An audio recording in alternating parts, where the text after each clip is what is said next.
अस्सलाम वालेकुम dear students. क्योंकि हम आज सॉल्यूशंस के बारे में पढ़ रहे हैं, तो कल हमने आपके साथ सॉल्यूशंस को डिस्कस किया कि सॉल्यूशंस क्या चीज़ें होती हैं, और इसके साथ हमने उनकी पहली टाइप जो सॉलिड सॉल्यूशंस जो हैं वो हमने आपके साथ डिस्कस की। सॉलिड सॉल्यूशंस में हमने देखा कि सॉलिड सॉल्वेंट एक्ट करता है, और solute can be also the solid, it can be liquid and also it can be the gases as well. वहाँ पर आपके साथ बहुत सारी एग्जांपल्स हमने कल के लेक्चर के में आपके साथ डिस्कस की। आज हम इस सॉल्यूशंस की दूसरी टाइप, जिसको हम लिक्विड सॉल्यूशंस के नाम से जानते हैं, वो आपके साथ डिस्कस करेंगे। और इसके अलावा आपके साथ गैस सॉल्यूशन, तो गैस सॉल्यूशंस जो होती हैं वो भी आपके साथ डिस्कस करेंगे। तो लिक्विड सॉल्यूशंस जो हैं, लिक्विड सॉल्यूशंस में क्या होता है कि लिक्विड जो होता है वो एज सॉल्वेंट इस्तेमाल होता है। That means that in the solution of the liquid solution, the liquid act as mostly the medium, we can say the liquid जो होता है वो मीडियम एक्ट करता है, जिसको हम सॉल्वेंट कहते हैं। While solute can be either solid, liquid और गैस। और जो सॉल्यूट होता है, जो सॉल्वेंट में घुल मिल जाता है, जो क्वांटिटी में कम होता है, वो भी सॉलिड हो सकता है, लिक्विड हो सकता है या गैस हो सकता है। लेकिन यहाँ पर एक इम्पॉर्टेंट चीज़ है that the liquid can act as solvent. जो सॉल्वेंट होगा वो लिक्विड ही होगा, और जो सॉल्यूट होगा वो सॉलिड भी हो सकता है, लिक्विड भी हो सकता है या गैस भी हो सकता है। यहाँ पे मैंने लिखा है कि in liquid solution a liquid is the solvent. जैसे हमने पिछले वाले लेक्चर में, जिसमें हमने सॉलिड सोल्यूशन में पढ़ा था कि solid can be the solvent, और जो सॉल्यूट होगा वो सिंपली सॉलिड होगा, लिक्विड होगा या गैस होगा। लेकिन जो सॉल्वेंट होगा वो सॉलिड होगा सॉलिड सॉल्यूशंस में। इसी तरह से लिक्विड सॉल्यूशंस में जो सॉल्वेंट होगा वो लिक्विड होगा, लेकिन जो सॉल्यूट होगा वो सॉलिड भी हो सकता है, लिक्विड भी हो सकता है और गैस भी हो सकता है। सो लिक्विड सॉल्यूशन में एक खास बात है कि जो सॉल्वेंट है वो लिक्विड है, और सॉलिड सॉल्यूशन में खास बात है कि जो सॉल्वेंट है वो सॉलिड है।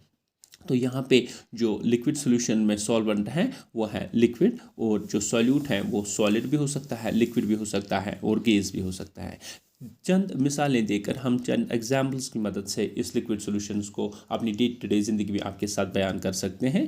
जैसे हमने पहली एग्जाम्पल ली है ए solution of sugar in water. जैसे हम शुगर को ले लेंगे इन वाटर में, क्योंकि शुगर जो होता है वो क्वांटिटी में कम होता है और वाटर ज़्यादा होता है। With the result of that the water is simply a liquid and it can be act as solvent, while sugar is very much less than that of water and it can simply act as a solute। तो यहाँ पे मैंने लिखा है here the water is a solvent and sugar is solute। चूँकि ये simple सी बात है कि वाटर तादाद में ज़्यादा है, तो water is simply more in quantity, it can be act as a medium or it can be act as a solvent, and sugar is very much less in the water that get dissolved in the water and it can be called as solute। so पहली example है solution of sugar in water of liquid solution। तो दूसरी जो मैंने लिखी है, this is called as tincture of iodine। A tincture of iodine is how it can be obtained by dissolving iodine in the alcohol। अगर हम iodine को alcohol में डिजॉल्व करेंगे, इसका मतलब नेचुरली है कि अल्कोहल ज़्यादा है और आयोडीन कम है। सो टिंक्चर ऑफ आयोडीन, तो हम आयोडीन,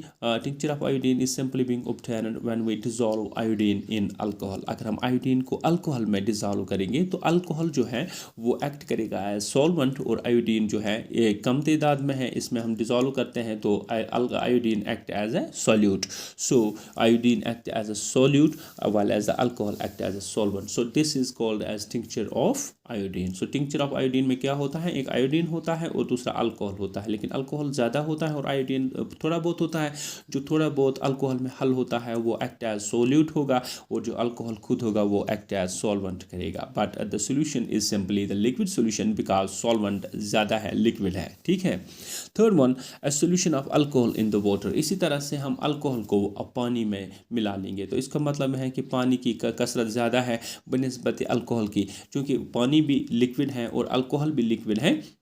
लेकिन हम देख पाएंगे कि यहाँ पर कसरत ज़्यादा है वाटर की। So water will act as solvent while as the alcohol जो है उसकी कसरत कम है as compare to that of the water. So alcohol will act as a solute. So यहाँ पे हम देखेंगे कि ये जो सॉल्वेंट भी लिक्विड है और सॉल्यूट भी लिक्विड है। इस एग्जाम्पल में हमें पता चलता है कि सॉल्वेंट भी लिक्विड है और सॉल्यूट भी लिक्विड है। लेकिन एक लिक्विड को हम सॉल्वेंट कैसे कह सकते हैं, बिकॉज इसकी क्वांटिटी ज़्यादा है। यहाँ पर वाटर की क्वांटिटी ज़्यादा है तो सॉल्वेंट कहलाएगा, जबकि अल्कोहल की क्वांटिटी कम है तो ये सॉल्यूट सॉल्यूट कहलाएगा, although both solvent and solute दोनों लिक्विड हैं। तो तीसरी एग्जाम्पल जो है that's called as aerated drinks. Aerated drinks में हम देखेंगे कि ये जो सॉल्वेंट है वो लिक्विड ही है, लेकिन जो सॉल्यूट है वो गैस है। ठीक है, पहली वाली एग्जाम्पल थी वहाँ पे हमने देखा कि लिक्विड सॉल्यूशन की एग्जाम्पल, सॉल्वेंट चूँकि लिक्विड ही है हर जगह लिक्विड सॉल्यूशन में, लेकिन सॉल्यूट जो है पहली वाली में दैट्स कॉल्ड एज सॉलिड। चूँकि शुगर जो है वो सॉलिड होता है, इसलिए शुगर को हम दैट्स कॉल्ड एज शुगर को हम सॉलिड ले लेंगे, लेकिन वाटर को हम सिंपली लिक्विड ले लेंगे। चूँकि ये सारी सॉल्यूशंस लिक्विड सॉल्यूशंस हैं, पहली एग्जाम्पल में हमने देखा कि सॉल्वेंट लिक्विड ही है, लेकिन जो सॉल्यूट है वो सॉलिड है। तो दूसरी टिंक्चर ऑफ आयोडीन में हमने देखा कि ये जो सॉल्वेंट है वो लिक्विड ही है अल्कोहल, लेकिन जो सॉल्यूट है वो आयोडीन है, that's called as solid. So the तीसरी एग्जाम्पल में हमने देखा a solute of alcohol in a solution of alcohol in water, दोनों यहाँ पे लिक्विड है, लेकिन वाटर ज़्यादा है एक्ट करेगा एज सॉल्वेंट, और अल्कोहल जो है वो थोड़ा कम है एक्ट करेगा as solute. So fourth one that's called as aerated drinks. सो एरिएटेड ड्रिंक्स में क्या होता है, यहाँ पे जो लिक्विड होता है वो एक्ट करेगा एज सॉल्वेंट, और जो सॉल्यूट होता है वो सिंपली गैस होगा। सो पहली दो एग्जांपल्स में हमने लिक्विड जो है वो सॉल्वेंट एक्ट किया, यहाँ पे हमने देखा, और तीसरी एग्जांपल में हमने देखा कि दोनों लिक्विड है, एक सॉल्वेंट एक्ट करेगा और एक सॉल्यूट एक्ट करेगा, सॉल्वेंट यहाँ पे वाटर और अल्कोहल यहाँ पे solute. The third one that's called as aerated drinks. Aerated drinks जो होती हैं like that of soda water, वो है Coca Cola, we are having Pepsi, we are having Limca, ये चीज़ें हम पीते रहते हैं गर्मियों में, और गैस इन द लिक्विड, यहाँ पे हम देखते हैं कि गैस इनमें हल होता है। जैसे हम इसका ढक्कन खोलते हैं तो हम देख पाते हैं कि गैस वहाँ से उभर आती है, तो जो गैसेस होती हैं वो इन लिक्विड में पूरी तरह से जज़ब हुई होती है। तो लिक्विड जो होता है साइड से वो सॉल्वेंट एक्ट करता है, लेकिन जो गैस अंदर होता है वो सॉल्यूट एक्ट करेगा। फॉर एग्जांपल दीज ड्रिंक्स जो पीछे ऊपर हमने देखी, they contain carbon dioxide gas as solute, इनमें कार्बन डाइऑक्साइड गैस अंदर होता है वो सॉल्यूट एक्ट करता है, लेकिन जो लिक्विड होता है बाहर से वो सॉल्वेंट एक्ट करता है, and water will act as a solvent. चूँकि वाटर जो इनमें होता है वो सॉल्वेंट एक्ट करता है, और कार्बन डाइऑक्साइड एक गैस है वो एक्ट करता है as solute. So dear students, ये हमारी तीसरी एग्जाम्पल हो गई जिसमें हमने सॉल्वेंट जो लिक्विड पाया, और एरिएटेड ड्रिंक्स में हमने सॉल्वेंट को लिक्विड पाया, लेकिन सॉल्यूट को हमने गैस पाया। तो third one that's called as the gas phase solutions. अब यहाँ पर हमने देखना है कि गैस फेज सॉल्यूशंस में क्या होता है, जो सॉल्वेंट होता है वो गैस होता है, और जो सॉल्यूट होता है जो कम तादाद में होता है that can be solid, that can be liquid and that can be gas. Simple सी बात है। अब आप पूरी थोड़ा बहुत समझ गए होंगे कि गैस फेज सॉल्यूशंस में सॉल्वेंट गैस होता है, जैसे हमने ऊपर वाली एग्जांपल में पढ़ा कि लिक्विड सॉल्यूशन में सॉल्वेंट लिक्विड होता है, इसी तरह से गैस फेज सॉल्यूशन में गैस जो होता है वो सॉल्वेंट होता है, और solute can be solid, it can be liquid, it can be gas. यहाँ पे मैंने लिखा भी है in gases solution gas is the solvent, क्योंकि गैस यहाँ पे सॉल्वेंट है, जैसे हमने यहाँ पे लिखा कि liquid is the solvent, and the solute can be solid, they can be liquid और गैस। और सॉल्यूट जो है वो सॉलिड भी हो सकता है, लिक्विड भी हो सकता है, और गैस भी हो सकता है, लेकिन गैस सॉल्यूशन में सॉल्वेंट गैस ही होता है। एग्जाम्पल की मदद से हम आपको पूरी तरह से जानकारी दे पाएंगे। तो पहली एग्जाम्पल है कैम्फोर इन आयर और आयोडीन आयर। जैसे कैम्फोर जिसको हम अतर कहते हैं, या आयोडीन जो है वो हवा में हम देख पाते हैं, उसकी महक हम हवा में देख पाते हैं। जैसे कैम्फोर जैसे अतर की महक हम एक जगह से दूसरी जगह हम सूंघ सकते हैं, महसूस कर सकते हैं, या वी आर हैविंग सिंपली, या डिफरेंट किस्म की परफ्यूम्स हम इस्तेमाल करते हैं तो उनको हम हवा में सूंघ सकते हैं। या आयोडीन इन आयर, आयोडीन का बॉम्ब हम लगाते हैं जैसे आयोडीन, तो फिर हम आयोडीन की उस खुशबू को पूरी तरह से सूंघ सकते हैं। तो हम देख पाते हैं जो गैस होता है वो यहाँ पे सॉल्वेंट होता है, जो सॉलिड हम इस्तेमाल करते हैं यहाँ पे वो सॉल्यूट होता है, लेकिन आयर जो है वो पूरी तरह से सॉल्वेंट एक्ट करता है। यहाँ पे लिखा मैंने both camphor in air and iodine air और the example of the solid in the gas solution.